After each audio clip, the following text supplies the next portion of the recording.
നമസ്കാരം. മുസ്ലിം പുരുഷനെ സംബന്ധിച്ചിടത്തോളം തലാഖ് ചൊല്ലിയാലും ഇല്ലെങ്കിലും വേറെ പെണ്ണ് കെട്ടുന്നതിന് നിയമ തടസ്സങ്ങളൊന്നുമില്ല. മുസ്ലിം സ്ത്രീയെ സംബന്ധിച്ചിടത്തോളം അങ്ങനെയല്ല. തലാഖിന് ശേഷം വേറെ കല്യാണം കഴിക്കണമെങ്കിൽ ചില കടമ്പകൾ കടക്കാനുണ്ട്. ആ കടമ്പ കടക്കാൻ കോടതിയുടെ സഹായം തേടേണ്ടി വന്ന ഒരു സ്ത്രീയുടെ കഥയാണ് ഈ വീഡിയോയിൽ നമ്മൾ പറയുന്നത്. ആ സ്ത്രീ കാരണം മുഴുവൻ മുസ്ലിം സ്ത്രീകൾക്കും, മൊഴി ചൊല്ലിയ മുഴുവൻ മുസ്ലിം സ്ത്രീകൾക്കും നിയമത്തിൻ്റെ പുതിയൊരു വഴി തുറന്നു കിട്ടിയ കഥയാണിത്. കഥയല്ല, കാര്യം തന്നെ, ഒരു നിയമകാര്യം. ആ കാര്യത്തിലേക്ക് കടക്കുന്നതിന് മുമ്പ് ഈ ചാനൽ ആദ്യമായി കാണുന്നവർ സബ്സ്ക്രൈബ് ചെയ്യാൻ മറക്കരുതെന്ന് വിനീതമായി അപേക്ഷിക്കുന്നു. നിയമവുമായി ബന്ധപ്പെട്ട് തുടർന്ന് വരുന്ന ഈ ചാനലിലെ വീഡിയോകൾ അപ്പോൾ നിങ്ങൾക്ക് കിട്ടുന്നതിന് ബെൽ ബട്ടൺ കൂടി അമർത്തുക. അഭിപ്രായങ്ങൾ കമൻ്റായി അറിയിക്കുക. ശരീഅത്ത് നിയമപ്രകാരം വിവാഹിതരായ ദമ്പതികൾ 2008 കേരള പൊതുവിവാഹ രജിസ്ട്രേഷൻ ചട്ടമനുസരിച്ച് തദ്ദേശ സ്വയംഭരണ സ്ഥാപനത്തിൽ, അതായത് നഗരസഭയിലെയോ പഞ്ചായത്തിലെയോ ബന്ധപ്പെട്ട ഓഫീസിൽ വിവാഹം രജിസ്റ്റർ ചെയ്തു എന്ന് വിചാരിക്കുക. അധികം വൈകാതെ ഈ വിവാഹബന്ധം തലാഖിൽ കലാശിക്കുന്നു. അതായത് ഭർത്താവ് ഭാര്യയെ മൊഴി ചൊല്ലുന്നു. ഭർത്താവിന് വേണമെങ്കിൽ അടുത്ത ദിവസം തന്നെ മറ്റൊരു വിവാഹം കഴിക്കാം. അതിന് തടസ്സങ്ങളൊന്നുമില്ല. ഭാര്യയ്ക്ക് പക്ഷേ ഇദ്ദയുടെ കാലാവധി കഴിഞ്ഞാൽ മാത്രം പോരാ. നഗരസഭയിലെ അല്ലെങ്കിൽ ഈ പഞ്ചായത്തിലെ തദ്ദേശ സ്വയംഭരണ സ്ഥാപനത്തിലെ വിവാഹ രജിസ്റ്ററിൽ നിന്ന് ആദ്യ വിവാഹത്തിൻ്റെ വിവരം നീക്കം ചെയ്യണം. അങ്ങനെ നീക്കം ചെയ്യുന്നതിന് മുമ്പ് വേറെ വിവാഹം കഴിക്കാൻ പറ്റില്ല. കഴിച്ചാൽ പല നിയമക്കുരുക്കുകളും വന്നുപെടും. ഭർത്താവിന് അതിൻ്റെ ഒന്നും ആവശ്യമില്ല. ശരീഅത്ത് പ്രകാരം അദ്ദേഹത്തിന് 4 വിവാഹം വരെ കഴിക്കാൻ അനുവാദമുണ്ട്. പക്ഷേ 2008 വിവാഹ രജിസ്ട്രേഷൻ ചട്ടത്തിൽ തലാഖ് അംഗീകരിച്ച് വിവാഹത്തിൻ്റെ എൻട്രി നീക്കം ചെയ്യാനുള്ള വകുപ്പില്ല. തലാഖ് കോടതിക്ക് പുറത്ത് നടക്കുന്ന പരിപാടിയായതിനാൽ വിവാഹമോചനം തെളിയിക്കാൻ നിയമപരമായ വേറെ രേഖകളും ഉണ്ടാകില്ല. അങ്ങനെ വരുമ്പോൾ മുസ്ലിം സ്ത്രീ എന്തു ചെയ്യും? മുസ്ലിം സ്ത്രീകൾ മാത്രം അനുഭവിക്കുന്ന ഒരു നിയമപ്രശ്നമാണിത്. ഈ ചോദ്യം ഏതാനും മാസം മുമ്പ് കേരള ഹൈക്കോടതിയുടെ മുമ്പാകെ എത്തി. വിവാഹമോചനം വിവാഹ രജിസ്റ്ററിൽ രേഖപ്പെടുത്താനുള്ള, അതായത് തദ്ദേശ സ്വയംഭരണ സ്ഥാപനത്തിലെ ബന്ധപ്പെട്ട രജിസ്റ്ററിൽ രേഖപ്പെടുത്താനുള്ള വഴി തേടി വിവാഹമോചിതയായ ഒരു മുസ്ലിം സ്ത്രീ കോടതിയെ സമീപിക്കുകയായിരുന്നു. ആ കഥ പറയാം. 2012 ഡിസംബർ 30 ഈ കേസിലെ ദമ്പതികൾ വിവാഹിതരാകുന്നത്. കോഴിക്കോട് ജില്ലയിലെ വടകര നഗരസഭയിൽ വിവാഹം രജിസ്റ്റർ ചെയ്തു. 2008 പൊതുവിവാഹ രജിസ്ട്രേഷൻ ചട്ടമനുസരിച്ചാണ് വിവാഹം രജിസ്റ്റർ ചെയ്തത്. ലോക്കൽ രജിസ്ട്രാർ വിവാഹ സർട്ടിഫിക്കറ്റ് ഇഷ്യൂ ചെയ്ത് കൊടുക്കുകയും ചെയ്തു. വിവാഹബന്ധം പക്ഷേ അധികം നീണ്ടു നിന്നില്ല. 2 വർഷം തികയും മുമ്പേ ഗൾഫിൽ ജോലി ചെയ്യുകയായിരുന്ന ഭർത്താവ് അവിടെ നിന്ന് തലാഖ് ചൊല്ലി കത്തയച്ചു. യുദ്ധകാലത്തെ ചെലവും ജീവനാംശവും ഒക്കെ നൽകി നിയമപ്രകാരമുള്ള ബാധ്യതകളെല്ലാം ഭർത്താവ് തീർത്തതാണ്. തലാഖിൻ്റെ കാര്യം സ്ഥലം കാദിയെ അറിയിച്ചു. കാദിയിൽ നിന്നുള്ള വിവാഹമോചന സർട്ടിഫിക്കറ്റ് ഈ സ്ത്രീ വാങ്ങുകയും ചെയ്തു. നിയമപരമായ ആവശ്യങ്ങൾക്ക് പക്ഷേ കാദിയുടെ ഈ സർട്ടിഫിക്കറ്റ് മതിയാകില്ല. അത് കോടതികൾ അംഗീകരിക്കില്ല. ഇനിയാണ് പ്രശ്നം. വിവാഹ രജിസ്റ്ററിൽ തലാഖുമായി ബന്ധപ്പെട്ട വിവരങ്ങൾ ചേർക്കണമെന്നാവശ്യപ്പെട്ട് ഈ സ്ത്രീ, വിവാഹമോചനം ചെയ്യപ്പെട്ട, തലാഖ് ചൊല്ലപ്പെട്ട ആ സ്ത്രീ നഗരസഭയിലെ വിവാഹ രജിസ്ട്രാർക്ക് ഒരു അപേക്ഷ നൽകുന്നു. ആ അപേക്ഷ രജിസ്ട്രാർ തള്ളിക്കളയുകയാണ്.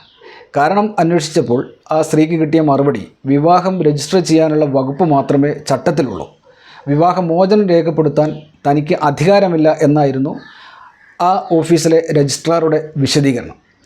അങ്ങനെയാണ് കേസ് ഹൈക്കോടതി മുമ്പാകെ എത്തിയത്.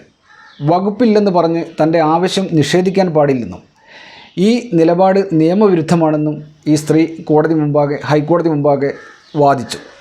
തലാഖിൻ്റെ വിവരം രജിസ്റ്ററിൽ രേഖപ്പെടുത്താനും അതിനുള്ള രേഖ നൽകാനും രജിസ്ട്രാർക്ക് നിർദ്ദേശം നൽകണമെന്നായിരുന്നു സ്ത്രീ സമർപ്പിച്ച ഹർജിയിലെ ആവശ്യം. ജസ്റ്റിസ് PV കുഞ്ഞിക്കണ്ണൻ്റെ ബെഞ്ചാണ് ഹർജി പരിഗണിച്ചത്. വിവാഹ രജിസ്ട്രേഷൻ ചട്ടത്തിൽ തലാഖിൻ്റെ കാര്യത്തിൽ വകുപ്പില്ല എന്നത് ശരിയാണ്. അതിനൊരു വകുപ്പില്ല. പക്ഷേ അതിനൊരു പരിഹാരം വേണ്ടേ? ഒരു പ്രതിവിധി വേണ്ടേ? കോടതി വഴി നടക്കുന്ന വിവാഹമോചനങ്ങൾക്ക് കോടതി വിധികൾ തന്നെയാണ് രേഖ. അവർക്ക് മറ്റു രേഖകളുടെ ആവശ്യമില്ല. എന്നാൽ കോടതിക്ക് പുറത്ത് നടക്കുന്ന വിവാഹ മോചനമാണ് തൊലാഖ്. തൊലാഖ് ചൊല്ലപ്പെട്ട ഒരു സ്ത്രീക്ക്, മൊഴി ചൊല്ലപ്പെട്ട ഒരു സ്ത്രീക്ക് അതുകൊണ്ട് തന്നെ അത്തരമൊരു രേഖ, ആധികാരികമായൊരു രേഖ കൈവശമുണ്ടാകില്ല.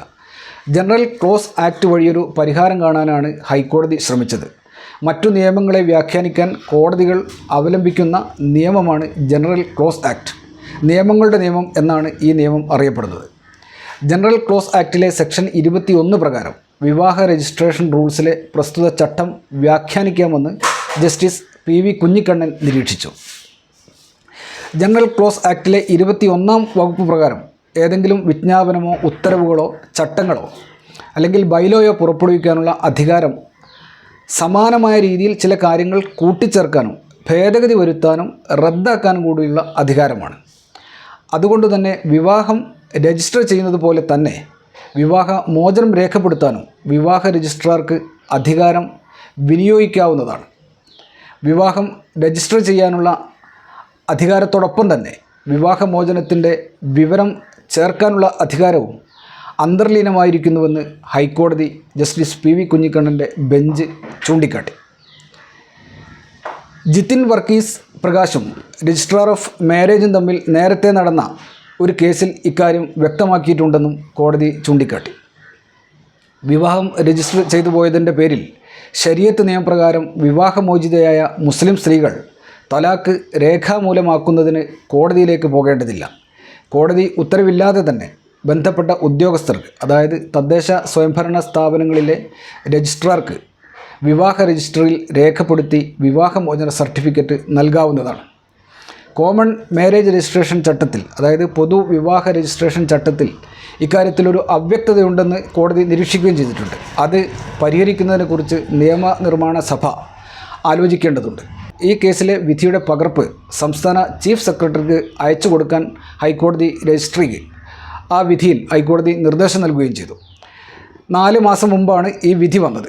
ഇക്കാര്യത്തിൽ സർക്കാർ ഏതെങ്കിലും തരത്തിലുള്ള നടപടി സ്വീകരിച്ചോ എന്ന് വ്യക്തമല്ല. എന്തായാലും മൊഴി ചൊല്ലിയ മുസ്ലിം സ്ത്രീക്ക് വിവാഹമോചനം സംബന്ധിച്ച സാക്ഷ്യപത്രത്തിന് ആധികാരികമായ രേഖയ്ക്ക് കോടതിയിൽ കയറിയിറങ്ങേണ്ട കാര്യമില്ല എന്നാണ് ഈ ഹൈക്കോടതി വിധിയിൽ നിന്ന് വ്യക്തമാകുന്നത്. വിവാഹം പഞ്ചായത്തിലോ നഗരസഭയിലോ രജിസ്റ്റർ ചെയ്തിട്ടുണ്ടെങ്കിൽ അവിടുന്ന് തന്നെ ത്വലാഖിൻ്റെ സർട്ടിഫിക്കറ്റും ലഭിക്കേണ്ടതാണ്, അല്ലെങ്കിൽ ലഭിക്കുന്നതാണ്. കുല, മുബാറത്ത്, കോടതിക്ക് പുറത്ത് നടക്കുന്ന മുസ്ലിം വിവാഹമോചന രീതികളിലൂടെ വിവാഹമോചനം നേടുന്നവരുടെ കാര്യത്തിൽ മറ്റ് അന്വേഷണങ്ങളില്ലാതെ ഓർഡർ നൽകണമെന്ന് കുടുംബ കോടതികളോട് മുമ്പ് കേരള ഹൈക്കോടതി നിർദ്ദേശിച്ചിരുന്നതുമാണ്. നിയമവുമായി ബന്ധപ്പെട്ട മറ്റൊരു വീഡിയോയുമായി വീണ്ടും കാണാം. Good bye.